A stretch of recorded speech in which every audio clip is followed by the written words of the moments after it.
sidee wax u dhaceen Sayid Cabdiwahaab ee gabadhaadii baa la sheegay in la gowracay ama madaxa wax looga dhuftay oo gurigaaga hortiisa la soo dhigay marka sidee wax u dhaceen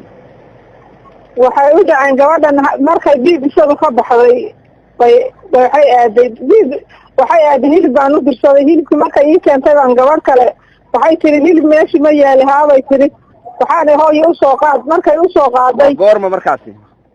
ya waa adigu 2 saac bay adigu ku dhadhowdahay mana gaadhin xalay miya maya waxa weeye shalay haye shalay subaxii weeye dhiigisada waa ka subaxa ah haye gabadhii baan ugu diray waxay tiri gabadhii lacag ma ay qaadine markaad ninka u tagtay soo waco lacagta markaasaan u shubaya haye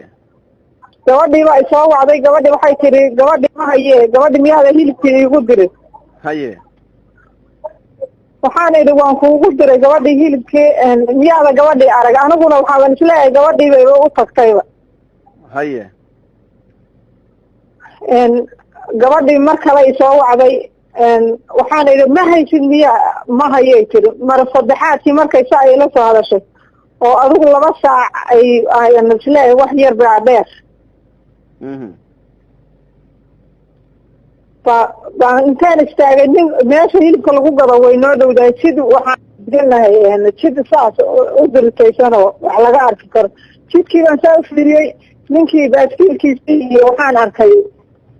baaskiilkiisii iyo gaariga baaskiilkiisi asagoo saaran iskale saa xagga suuqa isu jihayaan arkay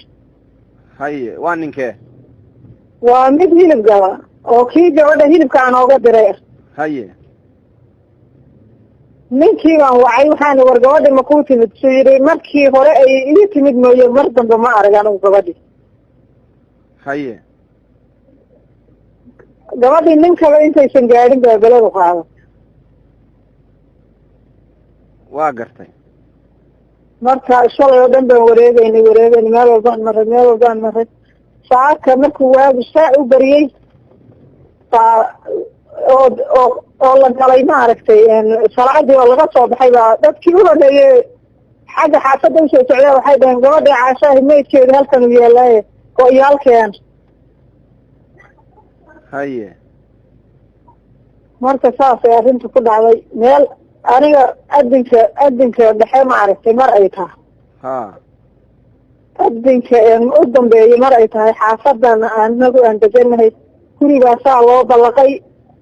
gurigii gaarigaa ka soo baxay adigu aagaan is idhi niyad ahaan wuu ku istaagay anigu xalay ma seexane niyad ahaan meeshuu ku istaagay baan is idhi haddana xus buu yidhi aniga niyadayda mana seexane waxaan is idhi gurigan gaariga xilligaa ka soo baxay salaad lama geline maxay tahay haye intaasna way jirtaa oo anigu tuhunkaasna waan gabadhaadi intee sano jir ahayd hooyo gabadhay 13 jir aan weliba u dhamaanay bilo oga dhaman yihiin baa meesha iyo xaafadda ay wax ka dhaceenna waa halkee gaalkacyo ka xagee weeye gaalkacyo waxaa weeye xerasiinay ahee la burburiyey baan xagga bariga ka nahay oo xagga jidka aeroboortka ka saaran oo xagga bariga gabadha maydkeeda haddaad aragteen sidee wax u qabtay oo xagee wax laga gaarsiiyey gabadha anigu horta marka saa loo soo dhigay maana fiirinin markii la geeyey ma fiirinin laakiin gabadha waxaa layihi madaxaa laga dilay ilkihii waa laga daadiyey meel walba oo qaarka sare ah eber bay ka ahayd mida kale way isu gooyeen oo gabadha mindhaa dad badan baa isu dabamaray niman badan baa isu dabamarayo kufsina way ku sameeyeen waa gartay marka waxaan ku weydiinayaa hadda ka hor ma jirta cid iyo aad isleedahay waa colaad kala dhexaysa ma jirta maya anigu weligay xaafadan cid kalama diridin ayagu sidoo kale ahayd waa qadar rabi ma jirto wax aana oo dabagal oo xagga dagaalka iyo derisnimada ma jirto waayahay hooyo dawladda iyo haddaad la xiriirteen oo gabadhii maydkeedii hadda la helay marka maxaa dawladda war idin siisay wax baaritaana ma socdaan ha wiil baa wuxuu igu yidhi baaritaan baa socda wiil baa kula soo hadlayo wiilkaa la hadal buu igu yidhi baaritaan waan wadnaa saasuu igu yidhi wiilka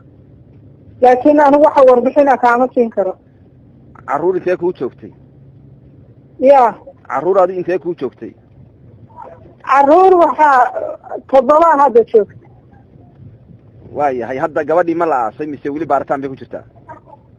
gabadhii lama aasin baa la frinjiyeer baa la gelinayaa, in la geliyey in la gelinayo ma aqaana, frinjiyeer baa la gelinayaa baa layidhi. meesha subaxdii laga helay ma gurigaaga hortiisa mise waa xaafad kale? may waa guriga waxaa weeye jid baana dhex mara annagii xaafad kale, guriga nagu soo jeedo oon waxba noo jirin, guriga labaad ee ku dhegan iyo gurigaasna saa noogu soo jeeda dhexdooda oo kan kale xaggiisa xigaa laga helay oo saa loo soo dhigay. isagoo waxaa la yidhi bacbaa xataa ku jirta, anigu marnaba ma fiirinino, bacbaa hoosta kaga jirtay. hadda intay fuurtay oo meel walba laga dilay baa ma fiirin anigu, laakiin halkaasaa laga helay. xaafadana saa dadkii ka yimid dugsiga iyo salaadaba iyo ciyaalkii dugsiga u socday baa caashaa maydaha taalla, saadaan oogu dirnay. de dadkii waa la qaaday, ma fiirin anigu. laakiin waxbarashada heerkee ka gaartay? waxbarashada galaaska waxay maraysay 6 bay ahayd iskoolka, qur-aankana adigu 18 jis meelaha 19 bay ya huud bay maraysay huud. waayahay hooyo oo allah samar iyo iimaanha kaa siiyo gabadha. amiin.